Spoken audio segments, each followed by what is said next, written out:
I am very excited because today on this very video we are going to show you how to make the best chimichangas on the planet. We? Yes, we're going to show them. Right. I'm going to be doing the cooking though. Yeah, and I have the camera. Well, yeah, but if I wasn't cooking, there wouldn't be anything for you to film.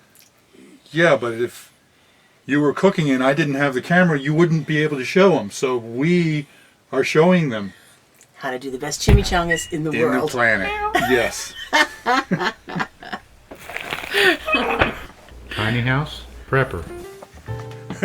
Hi everybody, I'm Bill. And I'm Elizabeth with Tiny House Prepper. You know, when this really truly is the best chimichanga recipe on the planet. And when Elizabeth got it a couple of decades ago, yes, I had never heard of chimichangas. I had never had chimichangas. I was only kind of fairly new to Mexican food because I grew up in the Northeast, and when I was young, they didn't have Mexican food here. And then I met her in Colorado, where it was all over the place. So I was only just newly acquainted with Mexican food. And so when I got this, when first time she made this chimichanga recipe, it was fabulous. I loved it. And so then I started discovering it in restaurants, and so I started ordering it in Mexican restaurants. Very excited. Every single chimichanga that I ever ordered from any restaurant was absolutely pathetic compared to this fabulous recipe. Yeah. Did I set that up well enough for you? Yeah, I think so. This is really truly one of our family's favorites. And I got the recipe actually from my sister, along with a green chili enchilada recipe seriously decades ago. And this has been so popular in our family. Quite a few years. It was our Christmas Eve special dinner we'd fixed every Christmas Eve. Everybody else eats turkey and we eat chimichangas. Chimichangas, that's right. Now, for years and years, I cut up all the fresh things to put in it, cook up the meat and all that. And it, but I'll probably be using some of our Thrive stuff because it works well and it's easier. That's what we have. That's how we cook. That's right. That's what we have, and it works very, very well.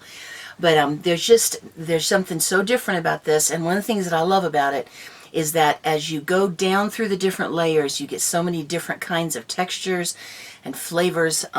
And it just, so I'm looking forward to sharing it. And one of my big challenges is that ages ago I stopped using a recipe for this. So I'm going to be having to kind of come up with, what's the measurements again? She doesn't use recipes. Yeah, I don't tend to cook with recipes. I mean, not specific, I just know what I need to put together. But anyway, we're happy to share this. I think you're really going to love it. Yep. So here we go. So if you have Thrive food, you can go ahead and cook it like we do with the Thrive. If you don't have that and you want to do it with fresh food, that's the way we did it for decades. But however you do it, you got to do it. Yeah. We even found gluten-free tortillas for me. Yeah. Well, I'm eating the real things. Yes. Because you know what? As glad as I am to have the gluten-free, the real things are gooder. Yep, they gooder, are. Much gooder. They're much gooder. Yep. Okay. When we get all done preparing the chimichangas, we're going to want to sprinkle some cheese on the top. And I could buy the grated cheese, but I am going to refresh some of my Thrive cheddar that I have here. And it's actually quite easy, and because it takes a little while, that's one of the first things I want to try to do. So I am just going to take a couple cups of the freeze-dried cheese. That's a little scant. There we go. And of course this is going to be more than we need, but we'll use it. You always have good uses for the grated cheese, and it can just sit in the fridge. And then it's 2 tablespoons of water for every cup. So I'm going to be able to use a 1/4 cup of water. I spilled a teeny bit. There we go. Now I'm just going to put a lid on this. And it's amazing. It doesn't take that long. And it just kind of softens back up again, and it makes it more like just fresh grated cheese. So that's going to go right in the fridge. Now my next step is going to be to prepare my meat, and I'm using hamburger. A person could use chicken, you could use shredded beef. Oh my goodness, we're going to have to try it with the Thrive Life shredded beef Ooh, that sounds good. That's a new Thrive product. We haven't thought of doing it that way, but that sounds That fabulous. sounds really good. But for today, I am going to use hamburger. Now, I would normally have bought a pound of hamburger, fried it up, and drained it. But in this case, if I take 2 cups of my hamburger here, there we go. I am just going to add water to cover it, and I'm not using the cast iron for today. This is an enameled, a heavy enameled stainless steel pan, and I think it's going to work really well. And at this point then, I'm going to be just getting my hamburger all nice and refreshed, and then I will begin to prepare the next 2 steps to my chimichangas. Now, if I was browning my hamburger, which I don't need to because I'm using the Thrive Life, or in this case, I'm letting it get refreshed and all full of fluid again and nice and plumped up, during that time, I'll open up my refried beans. I've got a couple cans of refried beans here. If you've got a larger family, use 3 cans. But I'm going to go ahead for the 2 of us and use 2. I have arthritis, and I love this can opener because it is so easy to use. This actually comes from Thrive Life, and especially for prepping or being prepared in case of an emergency or losing electricity, because we have one that's electric that I use a lot. But this is still great. So much easier for me than a regular can opener. Oh my goodness, that just couldn't be easier. It helps a lot. And then it wouldn't matter if we had electricity or not. I could handle opening up cans. Now that's cool. Okay, now these beans are going to go in my microwave safe bowl here. This bowl is very special to me. This was Bill's mom, and we lost her to cancer a few years ago. And this was hers, so it means a lot to me to use it. So the beans are going to go into this bowl, and then half of the meat mixture, half of the meat will also go, I'm going to get these rinsed off in a few minutes for recycling.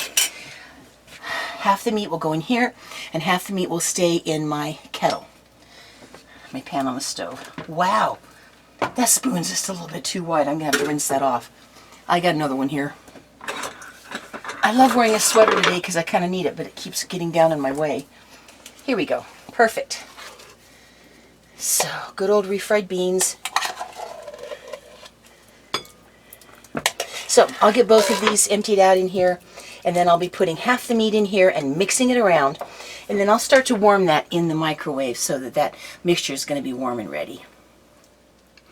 Alright, it looks like the meat has now had a chance to get all refreshed. You know, it's all full of moisture again. I did have to add more water. I didn't have enough in there. But it's not going to really matter. You know, if I had fried this and then drained it, then it'd be all ready. I could just leave part of it in the pan, the cooking kettle, and part of it going with my beans. But since this is the Thrive Life hamburger, I have a little bit of liquid left over, but it won't matter because I'm going to be adding liquid to that anyway. So let me show you. I'm going to put about half of it in with my refried beans. This is some Christmas tea I just got. It's called Candy Cane Lane. Celestial Seasonings. It's so good. Okay, now I'm going to get a slotted spoon. And it's nice having the metal sink here because it's I can put something that's hot on it. I put a little bit of heat under this, and it helped it to refresh and get rehydrated easier and faster.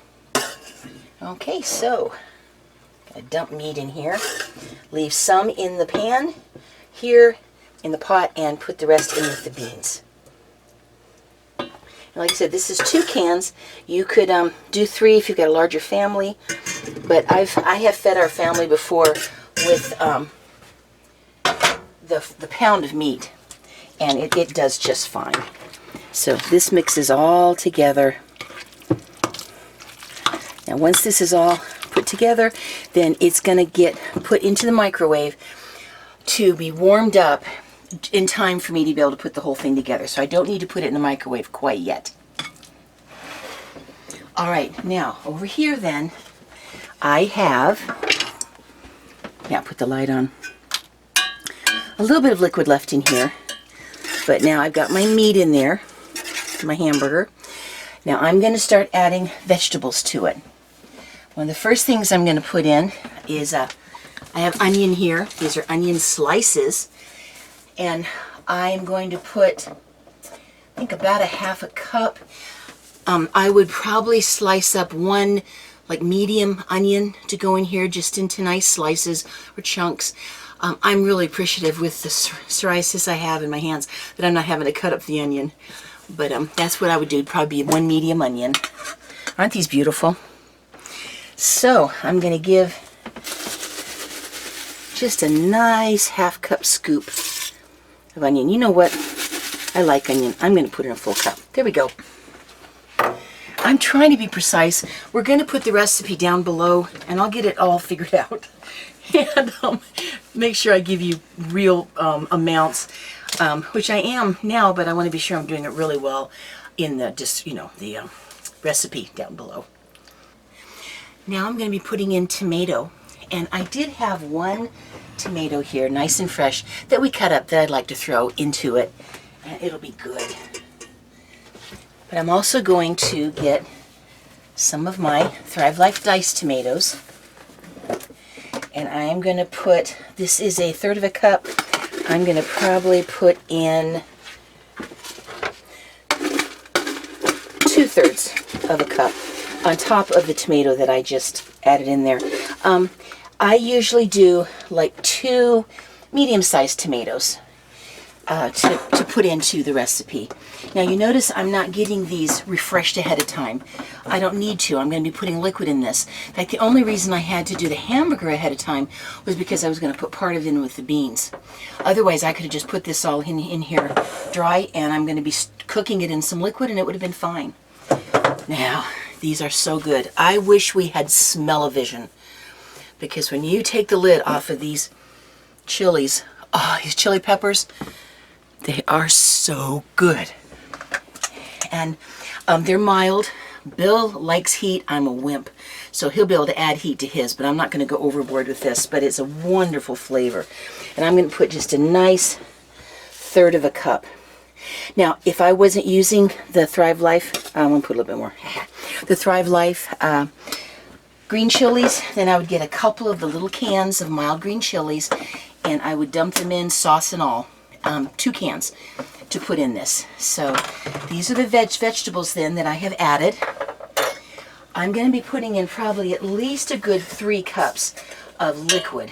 And so I've got 3 bullion cubes here. And I want to put a little bullion in here. So I'm going to put those in right now. Okay. So now we have meat in here. We have some bullion. I have onions and the green chilies and tomato to make this wonderful, good vegetable-y, meaty gravy. One of the things that's different at restaurants, they seem to always make kind of a thin green sauce to trickle over. And this is just so much more to it and really delicious. So bring this over, and I am going to just add liquid. And I'll get this started simmering.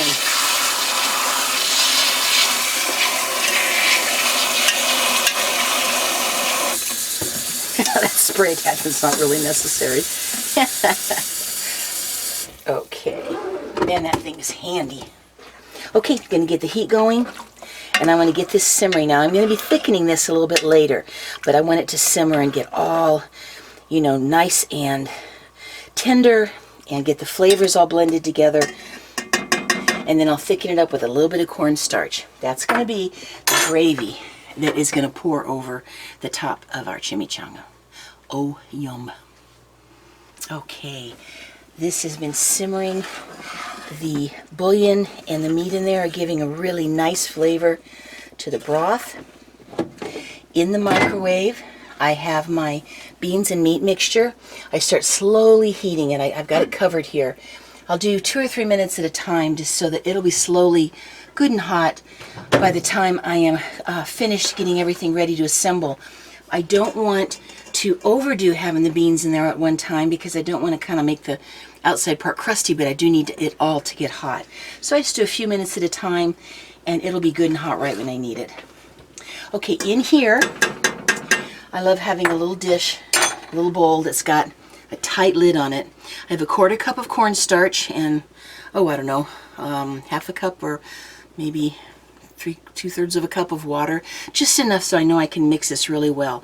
Do not use warm water or hot water, because when you start to shake it, the top will spurt off and it'll go everywhere. But this is just cold water. It doesn't have to be warm or hot. I have this in here and I'm just going to make a roux. I'm just going to shake and shake and shake. This is cornstarch. And what I'm going to do then is make sure that my gravy here, my beautiful chimichanga gravy, is boiling away, and I'm just going to go ahead and just slowly pour in my mixture. And I had to make sure, because I was using the freeze-dried vegetables and stuff, I did have to make sure I had plenty of liquid in here so that it would have enough even after they rehydrated. Okay, now that is going to thicken. Oh, look at that. It almost happens instantly. And that's going to, I'll let that bubble just for a little bit and it should be ready to go. And we'll start assembling the chimichangas. Yum. Now I'm finishing warming up my beans and meat mixture in the microwave. It's going to ding any second here. I have moved the gravy to the back because I'm going to need the front here to actually fry up the chimis. So it's all set there with my big cast iron skillet. My sister made these little holders and I really appreciate them because you can get hot stuff out so much easier with these, so I really enjoy using them. All right, I'm going to set these to the side because I'll be using the beans here in just a moment. All right, now Bill's going to have regular tortillas. I have the gluten-free brown rice tortillas. And I'm going to cook my chimis first because that way I'm not getting crumbs from his tortillas into my tortillas. And it's just a good idea. So I'm going to take 2 of these and put them in the microwave just to soften them because you have to keep them frozen. I'll give them just a 30-second little bit there. Okay, my gluten-free tortillas have softened and I think they're going to be usable. They don't work as well as the flour ones do, but I'm just grateful that I can use them at all. So now here is where these chimis are very different than anything we've ever seen in a restaurant, and I think so much better. In a restaurant, generally if you get a chimichanga, they will deep fry a burrito. They'll put something inside of it and then deep fry it, and then you get a little bit of a green sauce or some kind of a sauce that goes over the top.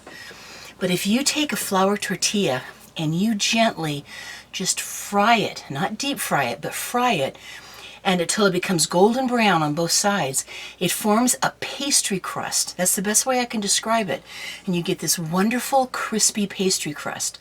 Now, not necessarily with my gluten-free tortillas, but the ones that will be used in the regular tortillas, it just forms a wonderful crunch. And I love that effect that it has. So I don't want to put too much oil in my pan here. I'll get my beautiful cast iron skillet here, and I'm going to just put enough in there that, there we go. It'll come up the sides a little bit, but not too much. And I'll start getting that good and hot.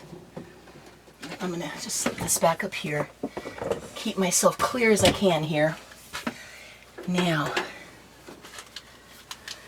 there we go. I'll start getting that oil hot.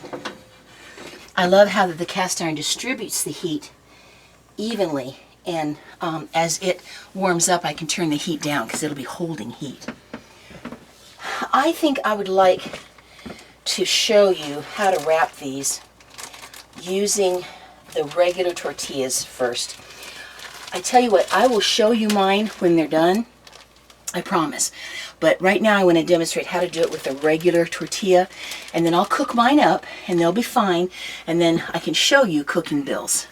So, one of the things you want to be careful to do when you're making the actual chimichanga is to make sure that you don't have the beans mixture getting out into the hot oil. Alright, so I have the regular tortilla here. And I'm going to take some of my bean, it's nice and warm now, good and heated up, some of my bean and meat mixture. And people to talk about folding the ends in and all that kind of stuff, I have found it's not necessary. Just make sure that you are not pushing the beans completely out to the edge. They will move out to the edge a little bit just as you roll it, but it's a gentle roll, and I'm going to do my best to make sure that my beans do not go out into the hot oil, because they will spatter if that happens. Now, just going to set this fold side down into the hot oil. I'll make one more here, and then I'll cook up a bunch, and I just put that right in there and didn't think about mine. It'll be okay. I'll just make sure there's no specks in there. It'll be all right. Maybe I get a different pan to cook mine in. Okay, so just easy does it. Put it, see it's sizzling? Put it with the fold side down and try not to get the oil out. There we go. Now that's going to brown on one side, and then I'll gently flip it and it'll brown on the other, and then we'll show you how we put these beautiful things together. Now I have to admit, I don't think I let the oil get hot enough before I put the first one in here. So you want it to have a kind of a sizzliness right from the very beginning, but it's still doing fine. Let me show you how beautifully these brown. I'm going to do this very, very carefully. Ah, yes. And of course I can make more. That beautifully browned. Absolutely gorgeous. And I will get a plate ready and put probably a paper towel on it, just to drain a little bit more of the oil off.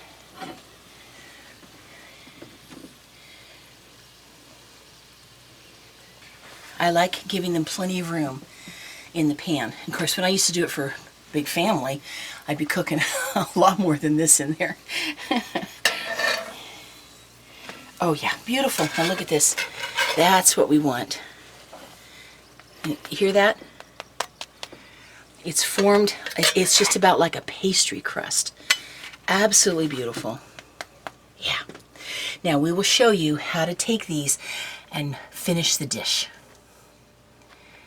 Okay, so she's got it all cooked up, and I'm going to show you how to plate it. Okay. See, I told you we would be showing them. You are such a goof pot. Okay, so here are the two chimichangas, which have been fried, and they are, like she said, kind of crispy. Put sour cream on them. We like to start with the sour cream because it's easier to spread. Oh, I'm sorry, go ahead, dear. We like to start with the sour cream because it's easier to spread. Sorry. Because if you put this other stuff on first, then you won't be able to put the sour cream on. It's like spreading it on lettuce. It doesn't work very well. Some sour cream, and then some lettuce. Oh, because I like it hotter than she does, I put some picante sauce on it, which she doesn't do. That's medium picante sauce. And then just some lettuce on it. This is red leaf lettuce. Any kind of lettuce is fine. You could use iceberg if you want. We like the greener lettuces. Now, put the cheese on it. This is the nice Thrive cheese. It's been refreshing in for a while in the refrigerator. And it looks just like real cheese. Yeah, it looks like real cheese. Tastes like real cheese. It is real cheese. Just sprinkle a little bit on.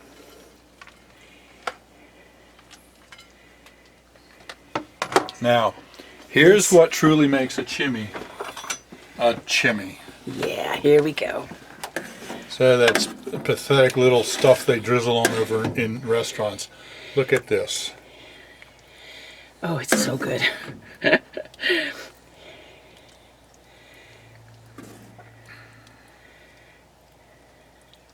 Yeah. And there, my friends, is a chimichanga. Yes. Actually, two of them. Two of them, yes. 2 times chimichanga.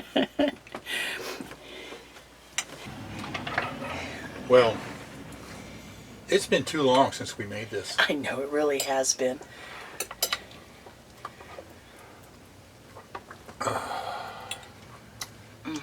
I just have one on my plate. That can be pretty filling too.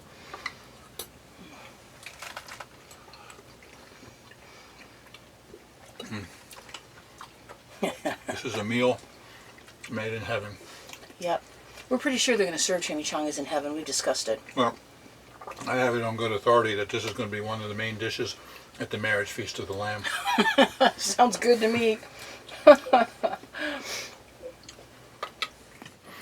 So as you start here, you got the hot gravy and the melted cheese, and then the lettuce, which is kind of a cool layer, and then the sour cream, and of course I put some picante in there.